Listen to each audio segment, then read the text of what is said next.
পল্লবী ১৯ মে সকাল 10:30টা। পাশাপাশি ফ্ল্যাটের প্রতিবেশী সোহেল রানা রামিসাকে প্রলোভন দেখিয়ে নিজের ঘরে ডেকে নিয়ে যায়। এরপর তাকে বাথরুমে নিয়ে হাত দিয়ে মুখ চেপে ধরে এবং চিৎকার থামাতে মুখের ভেতর কাপড় গুঁজে দেয়।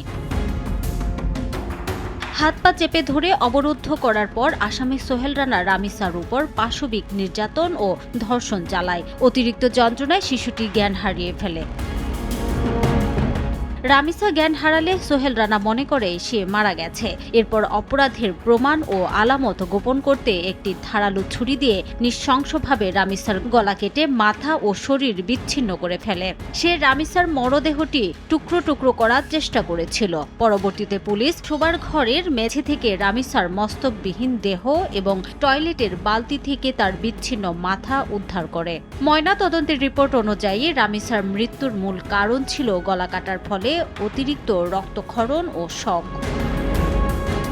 রামিসাকে খুঁজে না পেয়ে তার মা পাশের ফ্ল্যাটের দরজার সামনে রামিসার জুতা পরে থাকতে দেখেন। দরজা ধাক্কাধাক্কি শুরু করেন।